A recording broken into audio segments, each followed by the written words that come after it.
लयं गते प्रसरति क्षोण्यां तमस्यान्तरे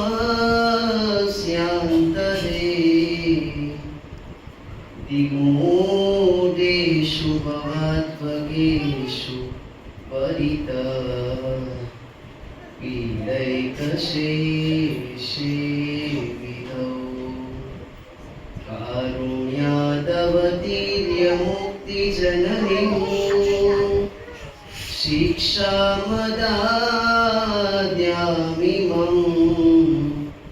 साक्षात् अक्षरदिव्यताव निलय स्थामन्वहं चिन्तये। श्री अक्षरधामाधिपति पूर्ण पुरुषोत्तम श्री स्वामीनारायण बापा भगवते नमो नमः। श्री घनश्याम महाराजाय नमो नमः। श्री हरे कृष्ण महाराजाय नमो नमः।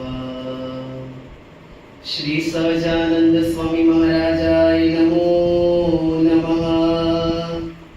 श्री बापा श्री भगवते नमो नमः। श्री सद्गुरुभ्यो नमो नमः।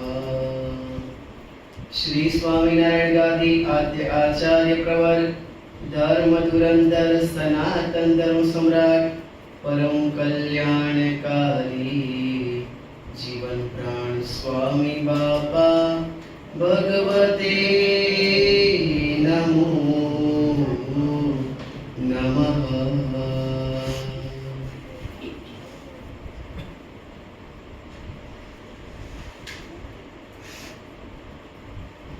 परम पूज्य आचार्य स्वामी श्री महाराज की पुनीत निष्ठा में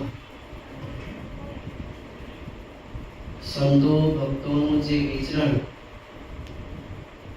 એ તો ભગવાનની કેવળ કૃપા અને ભગવાનની કેવળ દયા અને જે પણ થાય છે એ ભગવાનની કૃપાએ કરીને જ થાય છે અને આ પ્રકારે આપણે બધાએ જિંદગી આપણું જીવન કેળવવાનું છે।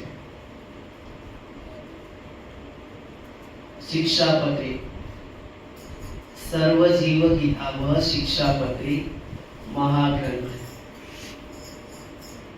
છેલ્લા ઘણા સમયથી આપણે બધાએ શ્રવણ કરીએ છીએ, વાંચીએ છીએ અને તે પ્રકારે આપણું વર્તન કરવા માટે પ્રયત્ન કરીએ છીએ।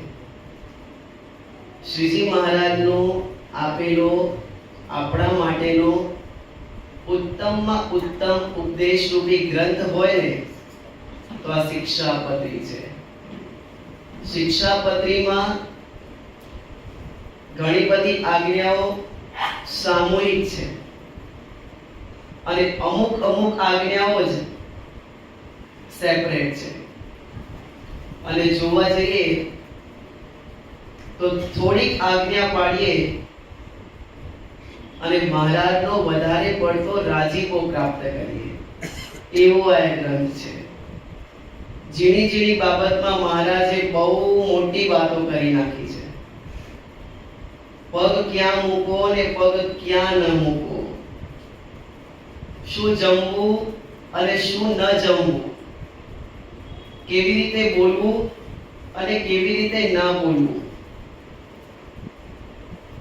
भाई साथे पण पुत्र साथे पण लेखत कर्या विना क्यारे पण मिलकत आपले करवी नहीं, दशांश नो भाग, जूठू बोलवू नहीं, चोरी करवी नहीं, क्यारे पण कोईनी आगळ अपशब्द बोलवा नहीं અને કેટલી મહારાજે રૂડી રૂડી વાતો કરી છે। बस थोड़ी घणी पण जो आपणा जीवનમાં ચરિતાર્થ થાય તો આપણું જીવન ઊર્ધ્વગામી, ઊર્જાશીલ, પવિત્ર બનતું હોય છે। આ શિક્ષાપત્રી મહાગ્રંથ અને તેમાં ગયા અઠવાડિયે સંત શિરોમણી શ્રી વિજ્ઞાન પ્રકાશ દાદી સ્વામીએ આત્મઘાતસ્તુ તીર્થેપી ન કર્તવ્યશ્ચ ન કૃતા અયોગ્યાચરણાત્વાપી ન વિશોધ બંધના વિના.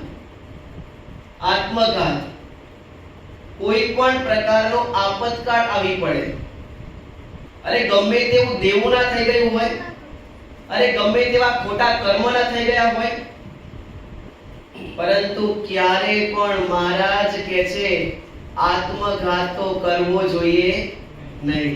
ચાહે સત્સંગી હોય, ચાહે સત્સંગી ન હોય, ચાહે હિન્દુ હોય કે ચાહે ગમે તે સમાજમાં રહેતો મનુષ્ય હોય, પણ આ શિક્ષાપત્રી ગ્રંથ એનું જો પાઠ કરવામાં આવે, એનું વાંચન કરવામાં આવે અને એ પ્રકારે આપણું જીવન જીવવામાં આવે તો આ શિક્ષાપત્રી ગ્રંથ આપણને પરલોકે તો સુખ પ્રાપ્ત કરાવે, પરંતુ આ લોકની અંદર પણ આપણી જીવનની અંદર જે કળા છે ને એને વૃદ્ધિને પમાડે. આવો આ શિક્ષાપત્રી મહાગ્રંથ છે. અને છેલ્લા ઘણા બધા સમયથી આ શિક્ષાપત્રી ગ્રંથ ઉપર પાઠ ચાલી રહ્યો છે. આપણે બધાએ સુંદર રીતે શ્રવણ કરી રહ્યા છીએ. આગળનો શ્લોક મહારાજ શું કહેવા માંગે છે એ શ્રીજી મહારાજની મૂર્તિમાં મસ્ત બની અને ધ્યાનથી શ્રવણ કરીએ અને આપણા જીવનમાં થોડું થોડું ઉતારવા માટે પ્રયત્ન કરીએ. પાઠ કરવાના કયા છે? હા, પાઠ કરવાના છે. 100 વખત કરવાના, 200 વખત કરવાના, 500 વખત કરવાના, 1000 વખત કરવાના તો છે જ, પરંતુ તેની સાથે સાથે મહારાજ શું કહેવા માંગે છે, મહારાજ શું કહી રહ્યા છે, મહારાજની આજ્ઞા શું છે, અરે મહારાજનો રાજીપો શેમાં છે, બસ એ પ્રકારે આપણા જીવનની અંદર જીવવા માટે આપણે પુરુષ પ્રયત્ન કરવાનો છે. આવ્યું છે ને વાંચીએ ને જાહેરાત થાય, આ ભગતે 200 વખત, આ ભગતે 500 વખત. એ વાત સાચી, એટલો સમય ભગવાનમાં બીત્યો, પરંતુ મહારાજ આજ્ઞા શું કરે છે અને આજ્ઞા પ્રમાણે વર્તવામાં હા કઠિનતા પડે, થોડું દુઃખ પડે. બધાય જલસા કરતા હોય ને અમારે જલસા નહીં કરવાના, બધાય આમ ફરતા હોય ને અમારે નહીં ફરવાનું. હા, નહીં ફરવાનું, નહીં ખાવાનું, નહીં ખોટું પીવાનું, ખોટા પગલા નહીં ભરવાના. અને એ પ્રકારે વર્તવામાં આવે 5-10 વર્ષ પછી એમની પરિસ્થિતિ જોજો અને 5-10 વર્ષ પછી આપણી પરિસ્થિતિ જોજો. શરૂઆતમાં ભણતા હોય ત્યારે વિદ્યાર્થીને કંટાળો આવે. ગામની અંદર રહેતા હોય, શહેરમાં ભણતો હોય ને બાળક, એટલે મોબાઈલ લઈ જઈને એને ગાડીમાં મૂકી આવે. અને ગામના વિદ્યાર્થીને ભણવું ના હોય એટલે ટીંગાટોળી કરીને લઈ જાય. ભણવું તો પડે, સ્કૂલે તો જવું જ પડે, પરંતુ જો મહેનત કરવામાં આવે અને સાચી દિશા પકડવામાં આવે તો આફ્ટર 10 યર 10 વર્ષ પછી કેટલી પ્રગતિને પામે. મહારાજ આપણા જીવનની અંદર આપણા જીવને પવિત્ર બનાવવા માટે અનાદિ મુક્તની સ્થિતિ એમને એમ પ્રાપ્ત નથી થતી. અનાદિ મુક્તની સ્થિતિ પ્રાપ્ત કરવા માટે મહારાજની આજ્ઞા અને ચુસ્તપણે પાલન કરવું પડે. કચરો ખૂણા પડ્યો હોય તોય આપણે ઘરની અંદર રાખતા નથી, તરત જ સાવરણી લઈ અને તગેડીએ છીએ. તગેડો છો ને, બહારનું કૂતરું આવ્યું હોય તોય તગેડો છો. તો આ તો કામ ક્રોધાદિક સ્વભાવ રૂપી દોષ એ કેમ કરીને ટળે? તો એને ટાળવા માટેના મહારાજે સુંદર ઉપાય બતાવ્યા છે. આપણે બધાએ મહારાજની મૂર્તિમાં મસ્ત બની અને આગળનો જે શ્લોક એનું આપણે શ્રવણ કરીએ અને એના ઉપર આપણે થોડું ઘણું આપણા જીવનમાં ઉતારવા પ્રયત્ન કરીએ. સ્વામિનારાયણ કરે.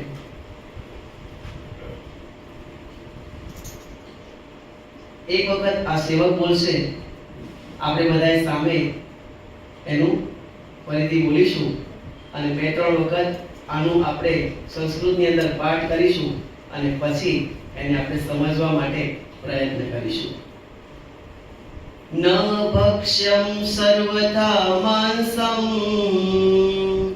ન ભક્ષ્યમ સર્વથા માંસમ, યજ્ઞ શિષ્ટમપી ક્વચિત, યજ્ઞ શિષ્ટમપી ક્વચિત. ન ભક્ષ્યમ સર્વથા માંસમ, ન ભક્ષ્યમ સર્વથા માંસમ, યજ્ઞ શિષ્ટમપી ક્વચિત, યજ્ઞ શિષ્ટમપી ક્વચિત. ન પેયં ચ સુરામદ્ય, ન પેયં ચ સુરામદ્ય, ન પેયં ચ સુરામદ્ય, ન પેયં ચ સુરામદ્ય, અપિ દેવ નિવેદિતં, અપિ દેવ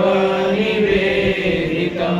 ન ભક્ષ્યં સર્વથા માંસમ, યજ્ઞ શિષ્ટમપી ક્વચિત. ન ભક્ષ્યં સર્વથા માંસમ, યજ્ઞ શિષ્ટમપી ક્વચિત. ન પેયં ચ સુરામદ્ય, અપિ દેવ નિવેદિતં.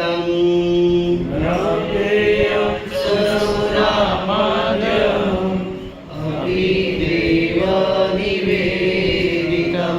બોલો ઘનશ્યામ મહારાજની જય. સ્વામિનારાયણ ભગવાન શિક્ષાપત્રીનો 15મો શ્લોક,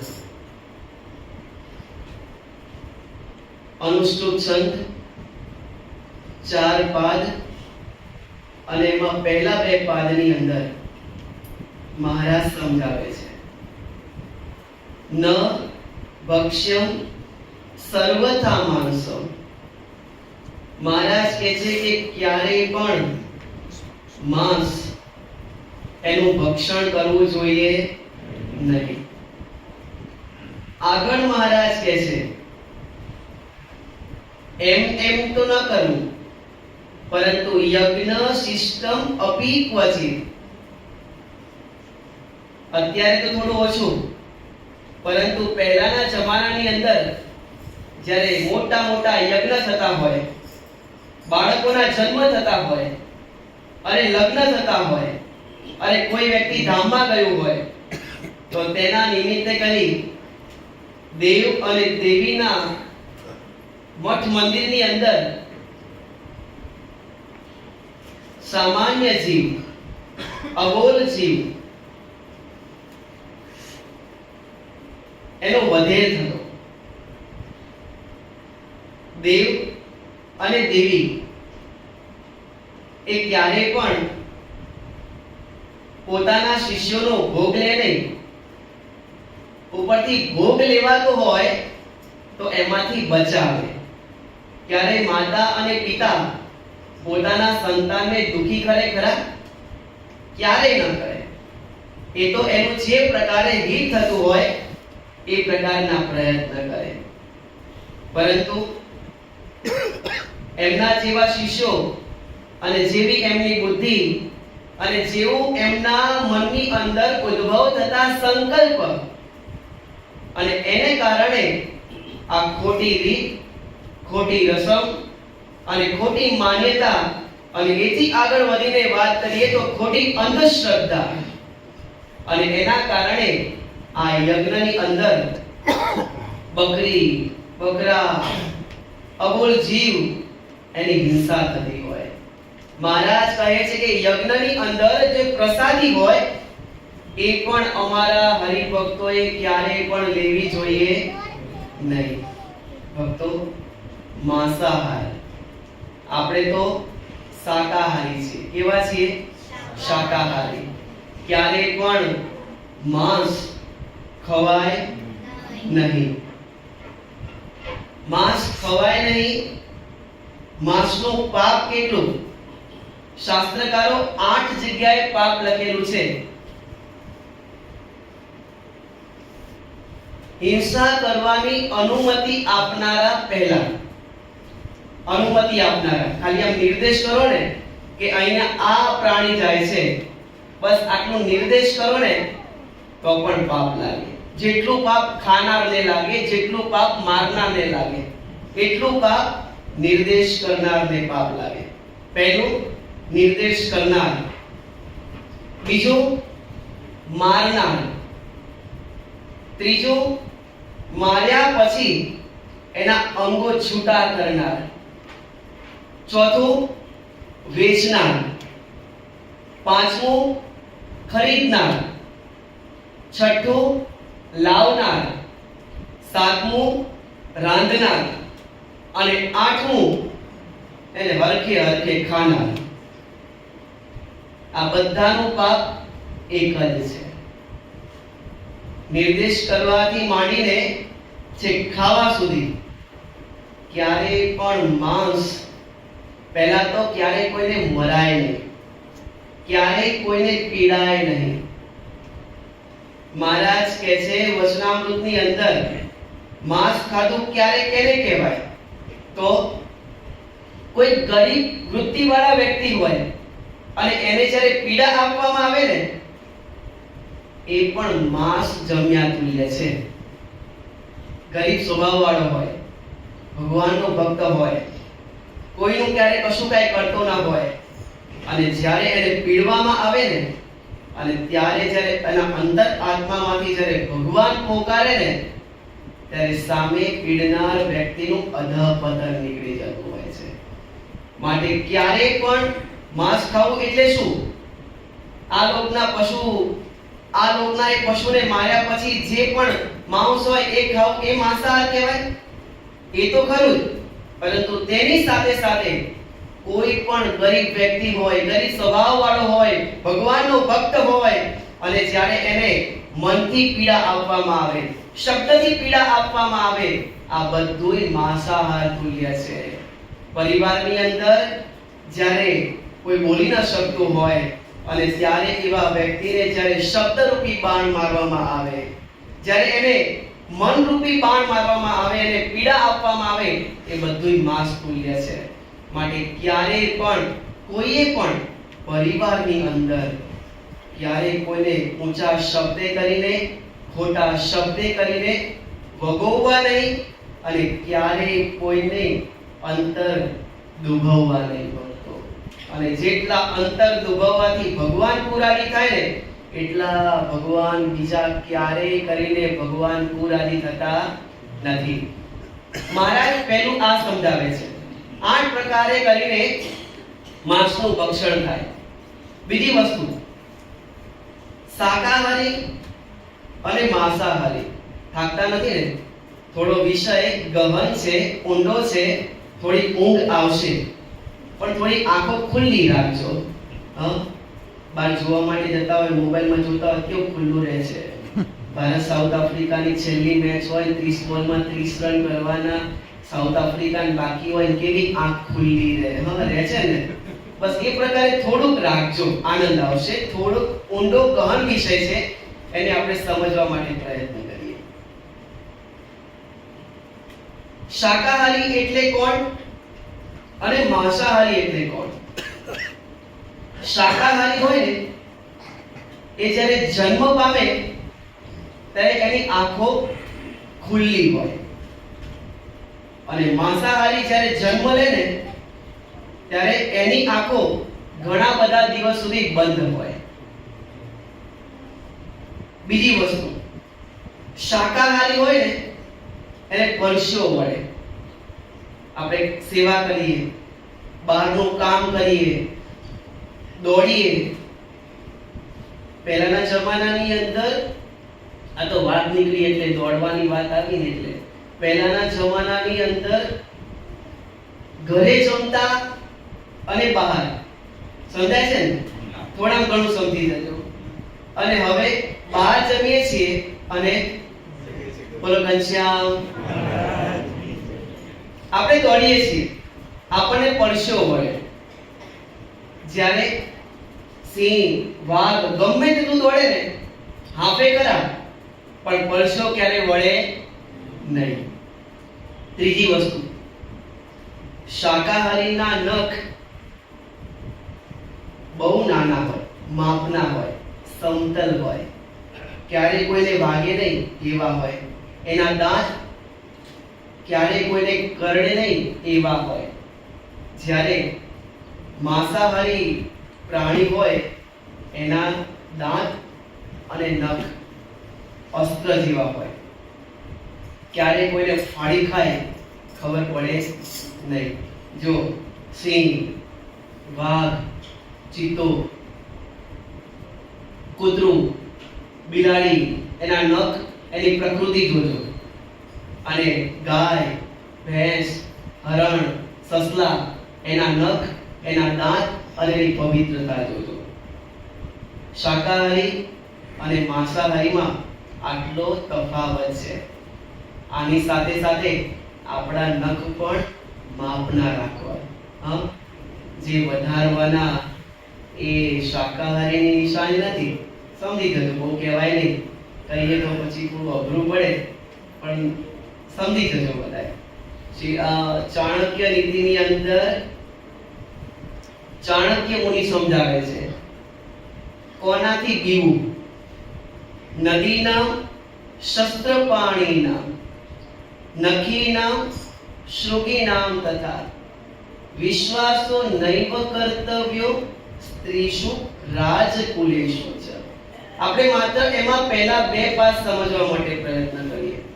ક્યાં કેટલું બીવું. એક તો અજાણી નદી, એનાથી બીવું. અત્યારે ગણેશ વિસર્જન હોય અને ઘણા બધા મનુષ્યો ધામમાં જાય છે. કારણ શું? અજાણી નદી, અજાણ્યો વિસ્તાર, અને ખબર ના હોય એવા વિસ્તારની અંદર પડે અને પછી ન થવાના કાર્યો થતા હોય છે. નદી નામ, અજાણી નદી, એનો ક્યારેય ભરોસો ન કરવો. નદી નામ, શસ્ત્ર પાણી નામ, જેના હાથની અંદર શસ્ત્ર ધારણ કરેલા હોય એવા વ્યક્તિનો ક્યારેય પણ વિશ્વાસ કરાય નહીં. નખી નામ, જેને યોગ્ય કરતા વધારે નખ રાખેલા હોય એનો ક્યારેય વિશ્વાસ કરાય નહીં. હા, એમને મારવું ન હોય, પરંતુ ભૂલથી વાગી જાય, અને વાગે એટલે એ તો તમને બધાનો અનુભવ હશે. માટે ક્યારે પણ નખ વધારાય નહીં. નખ વધારીએ એટલે કોણ કહેવાય એ સૌ સમજી લો. માટે જે પ્રકારે મહારાજની આજ્ઞા છે એ પ્રકારે રહેવામાં બહુ આનંદ છે. નદી નામ, શસ્ત્ર પાણી નામ, નખી નામ, નદી નામ, શસ્ત્ર પાણી નામ, નખી નામ, શૃગી નામ તથા, અને જેના માથા ઉપર શિંગડા હોય એવા પ્રાણીનો ક્યારેય પણ ભરોસો કરાય નહીં. શાકાહારી અને માંસાહારી, આ પ્રકારે શાકાહારીના એને પરસો વળતો નથી, શાકાહારીને પરસો વળે છે. શાકાહારીના નખ અને દાંત યોગ્ય માપના અને કોઈને વાગે નહીં એવા પ્રકારના હોય, જ્યારે એ પ્રાણીમાં, માંસાહારી પ્રાણીમાં નખ અને દાંત અલગ પ્રકારના હોય છે. વાગે તો બહુ પ્રકારનું નુકસાન કરે. અને શાકાહારી એની જ્યારે જન્મ પામે ત્યારે આંખ તરત જ ખુલી જાય છે, અને માંસાહારી એ કેટલાય દિવસ સુધી સૂતા હોય છે. અચ્છા, આ પ્રકારે હવે આપણે થોડુંક સમજ્યા. બીજું, શાકાહારી અને માંસાહારી. માંસાહારની વાત તો આપણે સમજ્યા કે કોઈને મારવા, કોઈનો નિર્દેશ કરવો, ખાવું, આ બધું તો માંસ છે. પરંતુ તેની સાથે સાથે મહારાજ સમજાવે છે ગાળ્યા વિનાનું પાણી, ગાળ્યા વિનાનું તેલ, ગાળ્યા વિનાનું ઘી, ગાળ્યા વિનાનું દૂધ, એ જે પીવામાં આવે એ પણ એક પ્રકારનું માંસાહાર છે. ઊંધિયાનો સમય આવે, મોટો પ્રસંગ આયોજન કર્યું હોય, ઊંધિયો પૂરી બનાવજો, જોડે જલેબી બનાવજો અને ઊંધિયાની અંદર અલગ અલગ શાક મૂકવામાં આવે તો બધાય શાક જોવા પડે. રીંગણા છે તો રીંગણા કાપીએ તો ધીમે રહીને એને જોવું પડે, કારણ કે એની વચ્ચે ઈયળ રહેલી હોય છે. અલગ અલગ પ્રકારના જે બીન્સ હોય, તુવેર હોય, ચોરી હોય, એને ફોલીને જોવી પડે. તેની સાથે સાથે ભીંડાનું શાક બનાવતા હોય, ભીંડો બહુ ભાવે છે, ભીંડાનું શાક બનાવતા હોય તો ભીંડાને કાપીએ તો પણ ધીમે રહીને એને જોવું પડે. અનાજ હોય, ચોખા, ઘઉં, તુવેર, જે પ્રકારના અનાજ હોય, જે પ્રકારના કઠોળ હોય એ બધાને જોવા પડે અને જોયા વિના જેટલું જમાય અને જોયા વિના જેટલું પીવાય એ બધુંય માંસાહાર છે. ઘી અને તેલ કદાચ એમ કહો કે સ્વામી 4 ગરણે ગણાઈને આવ્યું છે, પરંતુ 24 કલાક થાય એટલે એને ગાળવું પડે. શું? 24 કલાક થાય એટલે એને ગાળવું પડે, દૂધ ગાળવું પડે. તમે અમને ઘણી વખત નથી કહેતા સંતો તમે આ પાણીની બોટલ કેમ ગાળીને પીવો છો? એ અમારા એકલાના નિયમો નથી, માફ કરજો, બધાના નિયમો છે. અને જેટલું એ પ્રકારે પીવામાં આવે તો મહારાજ શિક્ષાપત્રી ભાષ્યની અંદર સમજાવે છે કે ગાળ્યા વિનાનું પાણી, દૂધ, ઘી, તેલ, અનાજ, કઠોળ અને આ પ્રકારના શાક જો ગાળ્યા અને જોયા વિનાના જો થાય તો મહારાજ શું કહે છે એ આપણે બધાએ સમજીએ છીએ. માટે માંસાહાર કોને કહેવાય? એક તો 8 પ્રકારે જે પ્રકારે લેવામાં આવે એને માંસાહાર કહેવાય.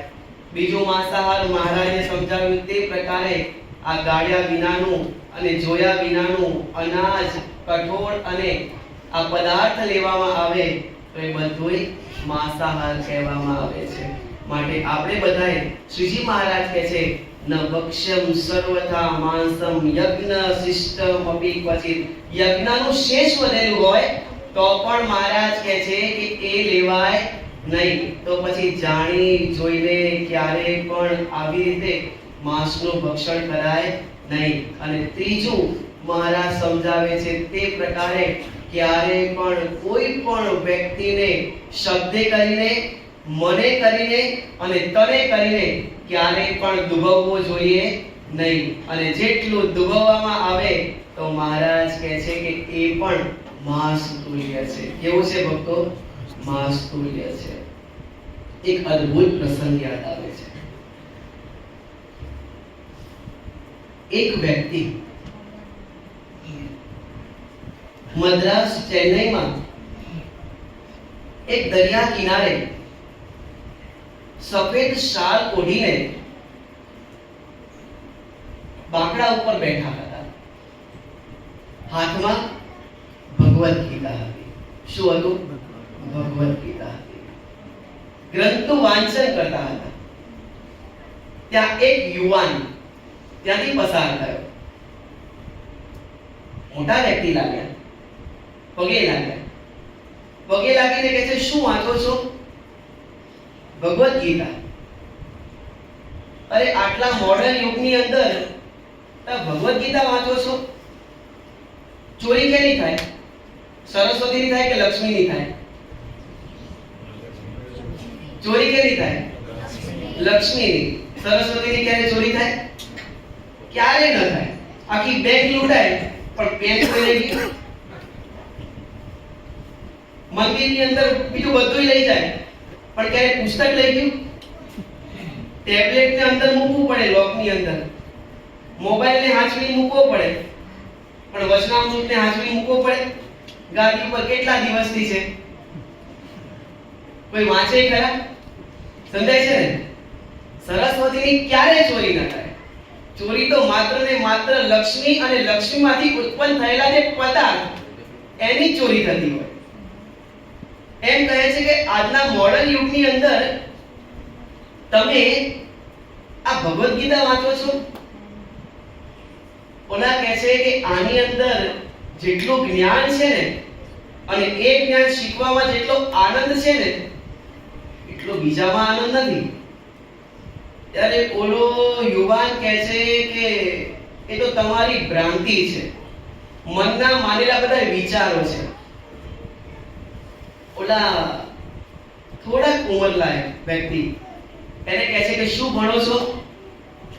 હું તો વિક્રમભાઈ સારાભાઈ ઇન્સ્ટિટ્યૂટની અંદર સાયન્ટિસ્ટ છું. અચ્છા, સાયન્ટિસ્ટ છો તમે? તમે શું બનવા માંગો છો? હજુ આગળ પ્રગતિ કરવા માંગુ છું. હા, કરો. પરંતુ એકવાર તમારે ભગવદ ગીતા વાંચવી જોઈએ.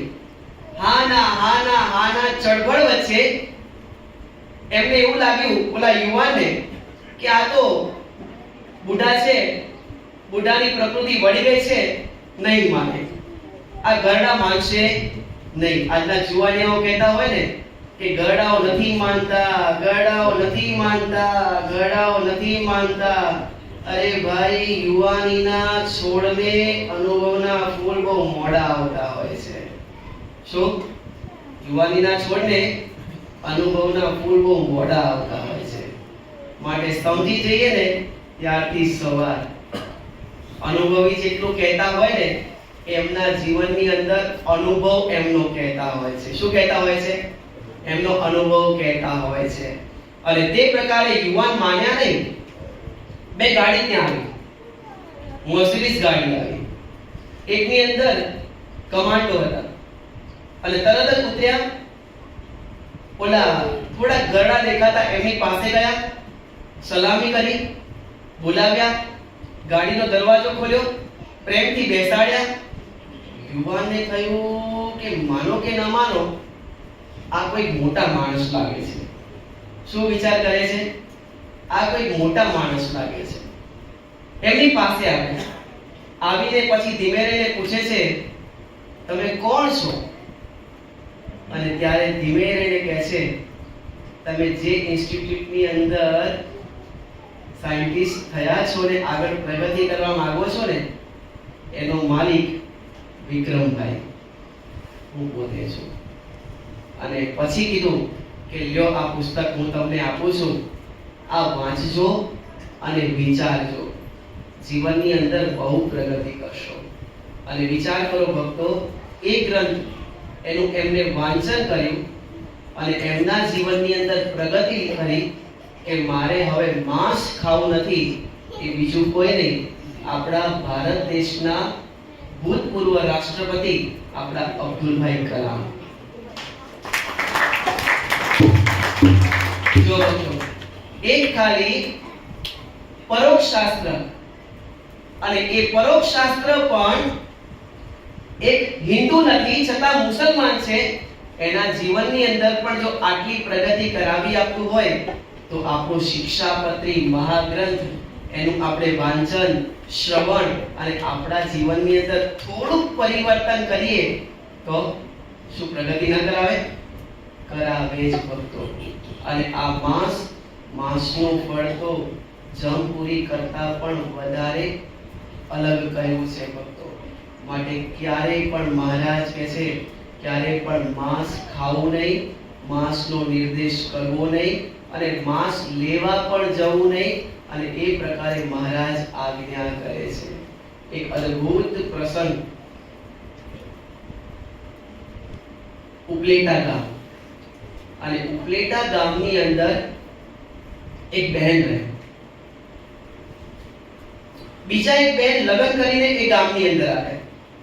નામ હતું રૂપાબાઈ. પતિ અને એનો આખો પરિવાર બધાય વિરોધ. સ્વામિનારાયણ સંપ્રદાયને તો ન જ માને, પરંતુ તેની સાથે સાથે આ પ્રકારે બકરાઓ મારવા, ખોટા યજ્ઞ કરવા અને ખોટી જીવ હિંસા કરવી, આ બધું જ એમનું જીવન. રૂપાબાઈ ધીમે ધીમે એમના પરિવાર હેરાન કરવા લાગ્યા. ડુંગળી લસણ ના ખાય તો ગળાની અંદર ડુંગળી લસણ નાખી દે, કઈ જમવાનું હોય તો એમાં પણ નાખી દે, અણગણ પાણી આપે, અણગણ તેલ નાખે, કશું ખાઈ ન શકે, કશું પી ન શકે. અઠવાડિયાના ઉપવાસ થાય, 7 દિવસના ઉપવાસ થાય. વિચાર કરો ભક્તો, છતાં પણ શ્રીજી મહારાજની આજ્ઞા એમાં ફેરફાર થવા નથી દેતો.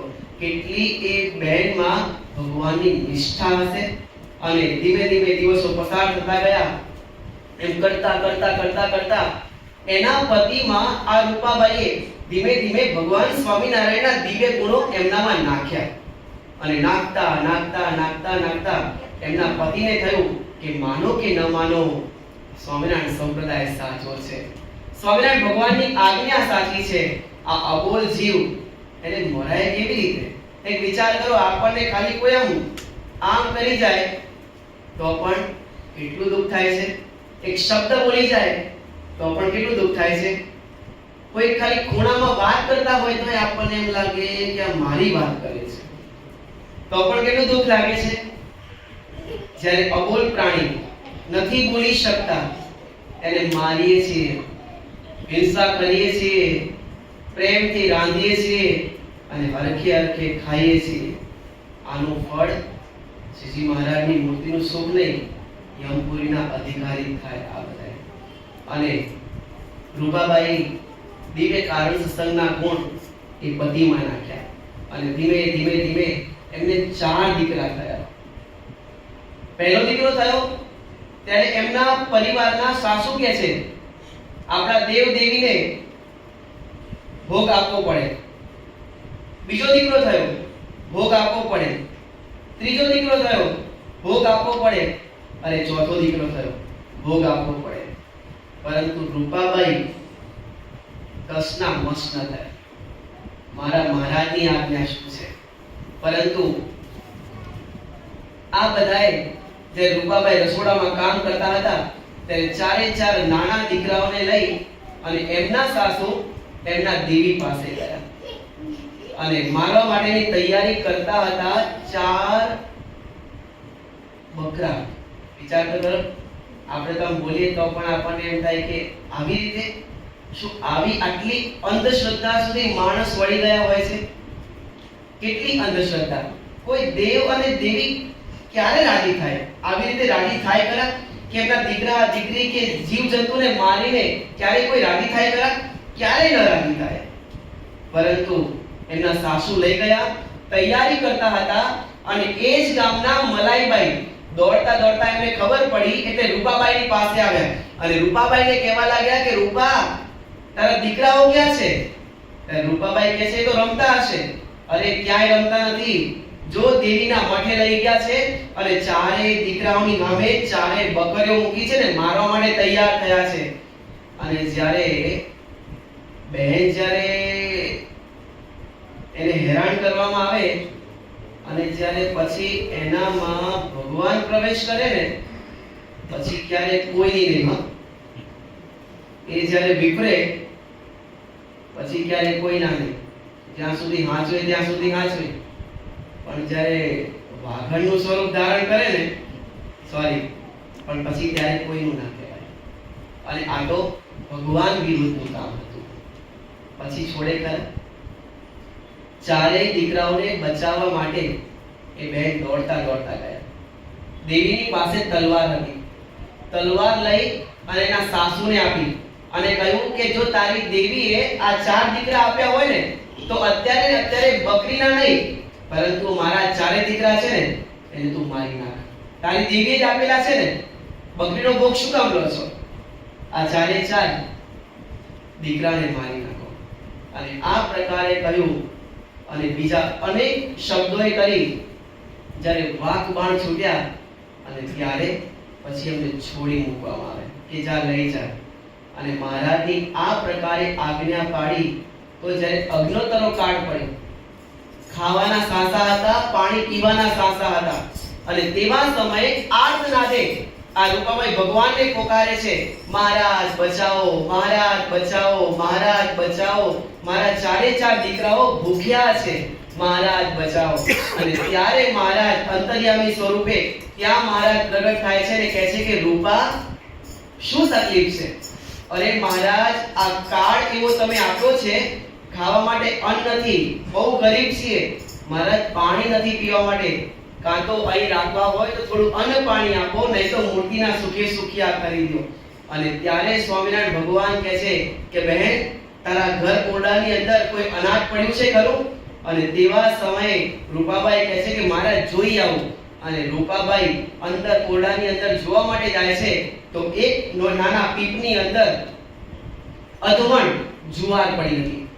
મહારાજની પાસે લાવ્યા. મહારાજે એમાંથી મુઠ્ઠી ભરી, 2 દાણા મહારાજ જમ્યા. અને મહારાજ જમીને કહે છે કે બહેન, તમે અમારી આજ્ઞા પાડીને અમે જે પ્રકારે કહ્યું એ પ્રકારે વર્ત્યા ને, લ્યો આ 2 દાણાના અનેક દાણા અમે તમને આજે આપીએ છીએ. અને પછી મહારાજ કહે છે ઉપરથી તમે કપડું બાંધી દો, જેટલું જોઈતું હોય એટલું તમારે દર 8મા દિવસે સાણેથી લેવાનું, નીચેથી લેવાનું. ઉપરથી કપડું બાંધી દેવાનું, જોવાનું નહીં કેટલું અનાજ છે. જ્યારે પણ જોઈએ ત્યારે 8મા દિવસે નીચે સાણેથી તમારે અનાજ લેવાનું. અને કોઈ પણ વ્યક્તિને, ગામના મનુષ્યને અનાજ જોઈતું હોય ને તો તમારે રૂપિયા આપી, અનાજ આપી અને રૂપિયા લઈ અને તમારો જીવન નિર્વાહ કરવાનો. વિચાર કરો, અધમણ જુવારમાં સ્વામિનારાયણ ભગવાને 3 વર્ષ સુધી, માત્ર 1 વર્ષ નહીં, 3 વર્ષ સુધી, જ્યાં સુધી કપડું નહોતું લીધું ત્યાં સુધી અનાજ સાણેથી આ રૂપાબાઈ અને એમનો પરિવાર કાઢતો હતો. અને પછી એક વખત એના સાસુને થયું કે આ અનાજ આવે છે ક્યાંથી? અને જ્યાં ઉપરથી કપડું કાઢે છે ત્યાં તો પહેલા જેટલું અનાજ હતું કેટલું મહારાજે જોયું હતું, અધમણ અનાજ એટલું ને એટલું હતું. અને મહારાજના શબ્દો, જે દિવસથી તમે આ કપડું કાઢશો એ દિવસથી અનાજ પછી રહેશે નહીં. જો ભક્તો, એક આજ્ઞા મહારાજની રૂપાબાઈ અને એમના પરિવારે પાડી તો મહારાજે કેટલા જીવોને સુખી કર્યા.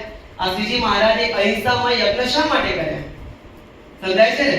આ જેતલપુરનો યજ્ઞ કર્યો, દબાણનો યજ્ઞ કર્યો, અમદાવાદનો યજ્ઞ કર્યો, ભુજ શહેરનો યજ્ઞ કર્યો, ગઢપુર શહેરનો યજ્ઞ કર્યો, અરે વડતાલ શહેરનો મહારાજે યજ્ઞ કર્યો. શા માટે કર્યો? મહારાજે અહિંસામય યજ્ઞ કર્યો. મહારાજ કહે છે કે ક્યારે પણ કોઈ પણ વ્યક્તિ, કોઈ પણ પ્રાણી, કોઈ પણ જીવજંતુ એની હિંસા થવી જોઈએ નહીં. મહારાજ નીલકંઠ વર્ણી સ્વરૂપે વિચરણ કરતા હતા અને વિચરણ કરતા કરતા કરતા મહારાજ જગન્નાથપુરીમાં પધાર્યા અને ઋષિ મુનિઓ, મહાત્માઓ, મહામંડલેશ્વરો બધા ત્યાં બેઠા હતા અને કીધું કે જાઓ પત્ર તોડી આવો. અને ત્યારે કહે છે કે એમાં તો જીવ હોય, અમારે તોડાય નહીં. કેટલી મહારાજની દયા દ્રષ્ટિ. दया धर्म का मूल है, पाप मूल अभिमान. दया धर्म का मूल है. दया હોય ને તો ક્યારેય કોઈને શબ્દ રૂપી ક્યારેય બાણ ન મરાય, ક્યારેય એને મનથી એને પીડા ન અપાય, ક્યારેય ખોટી પ્રવૃત્તિ કરી કોઈ પણ વ્યક્તિને હેરાન પરેશાન ન કરાય. આ દયાનો ધર્મ છે. અને જે દયાનો ધર્મ નથી રાખતા એનો સીધો અર્થ મહારાજ કહે છે કે આ તો અભિમાની છે. કેવો છે? અભિમાની છે.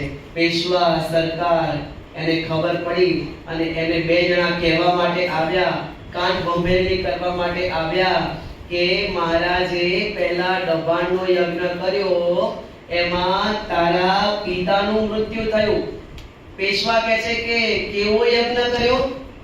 અરે સ્વામિનારાયણ તો અહિંસામય યજ્ઞ કર્યો, એના કારણે તારા પિતાનું મૃત્યુ થયું. અને હવે તો સ્વામિનારાયણ જેતલપુરમાં અહિંસામય યજ્ઞ કરવાના છે અને એમાં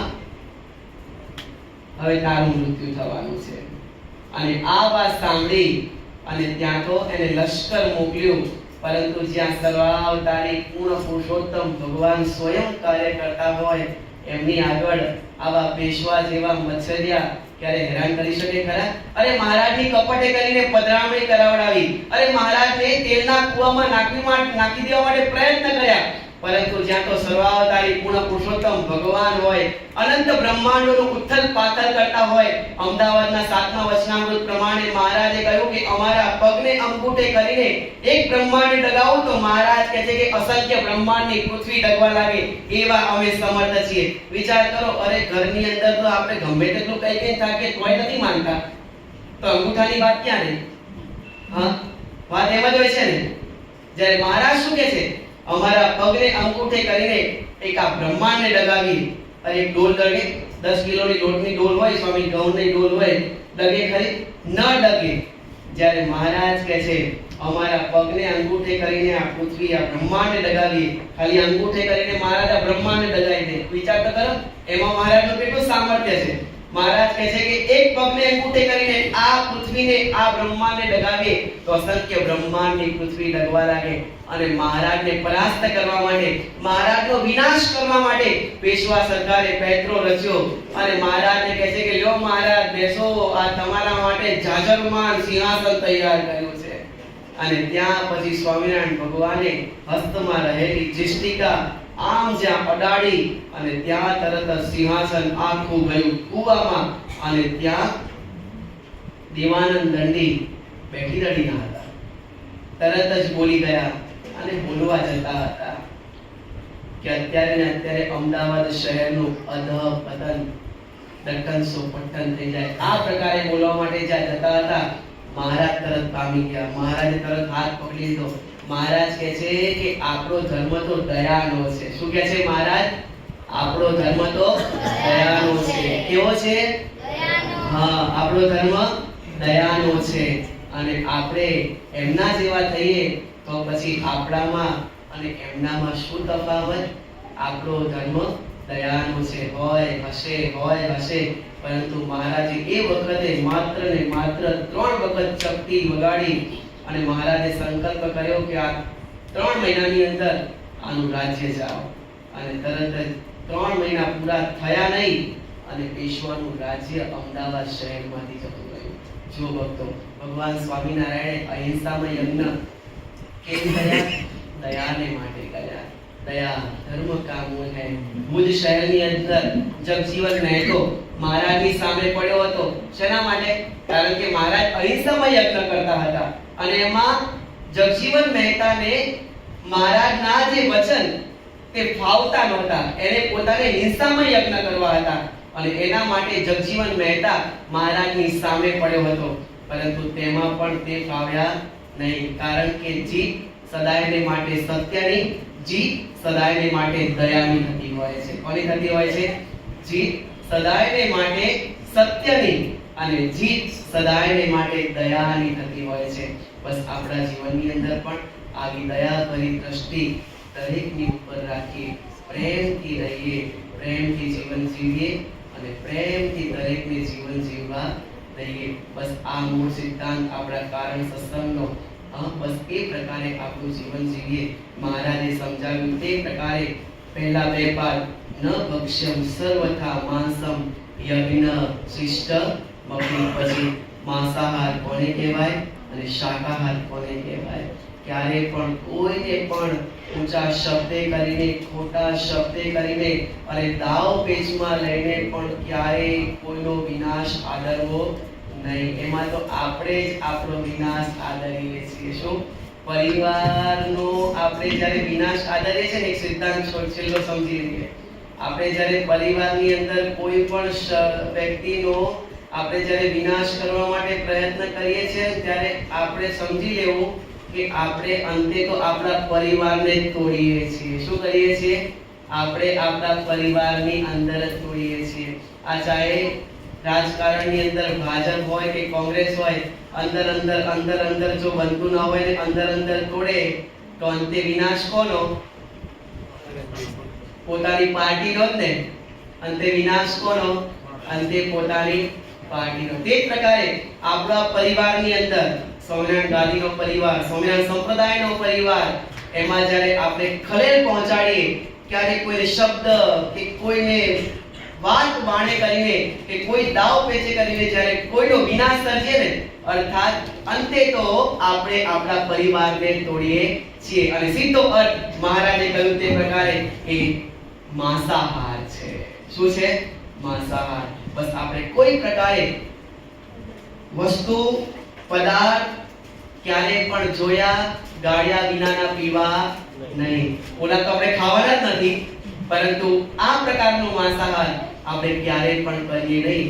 એવી આજના દિવસે શ્રીજી બાપા, સ્વામી બાપા, વેદરત્ન બાપા અને પરમ પૂજ્ય આચાર્ય સ્વામી શ્રી મહારાજના શ્રી ચરણોમાં પ્રાર્થના કરીએ. અમેરિકા, યુકે નું બાપાની કૃપાએ કરીને વિચરણ બાપાએ ખૂબ દયા કરી લાભ આપ્યો અને બાપાએ બધાને, બધા હરિભક્તોને ખૂબ લાભ આપ્યા. અમેરિકામાં, યુકેમાં બાપાએ ખૂબ લાભ આપ્યા, ખૂબ સુખ આપ્યા. અને તેની સાથે સાથે બાપા દરરોજ જ્યારે બાપાની પાસે જવાનું થાય ત્યારે બાપાના કંઠની અંદર એક જ શબ્દ હોય. ઘણી વખત બાપાએ એ શબ્દ ઉચ્ચારણ કર્યો છે કે મારા ભારતમાં રહેતા કે વિશ્વના ખૂણામાં રહેતા તમામ સ્વામી બાપાના બાળકો અમારી પાસે છે અને છે. ખાલી વાત નથી, એટલે બે લીટીનો એક ખાલી નાનકડો પ્રસંગ કહી દઈએ. અલાસ્કામાં જ્યારે વિચરણ હતું તો એમાં સેવા કરનાર ફ્લેમિંગો ટૂર વાળા હતા. એમાં એક સિદ્ધાર્થભાઈ કરીને હતા. છેલ્લો દિવસ હતો ને એના આગલા દિવસે સિદ્ધાર્થભાઈએ બાપાના રૂમમાં જઈ અને એક પ્રશ્ન પૂછ્યો. બાપા, તમે આખું અમેરિકા ફર્યા, આખા અમેરિકાની અંદર તમે કયું રાજ્ય ગમ્યું? બાપાને આ પ્રકારે પ્રશ્ન પૂછ્યો. અને ત્યારે બાપાના કંઠમાંથી તરત જ શબ્દો નીકળી ગયા. બાપાએ કીધું કે જે સ્વામી બાપાના બાળકો છે ને એ રાજ્ય અમને બહુ પ્રિય છે. આપણે પણ એમના પ્રિય બનીએ, સ્નેહી બનીએ અને એમની આજ્ઞા છે એ પ્રકારે આપણું જીવન પસાર કરીએ. એ શ્રીજી બાપા, સ્વામી બાપા, વેદરત્ન બાપા અને પરમ પૂજ્ય આચાર્ય સ્વામી શ્રી મહારાજના શ્રી ચરણોમાં પ્રાર્થના કરી. બોલો અક્ષરધામના અધિપતિ સ્વામિનારાયણ બાપાની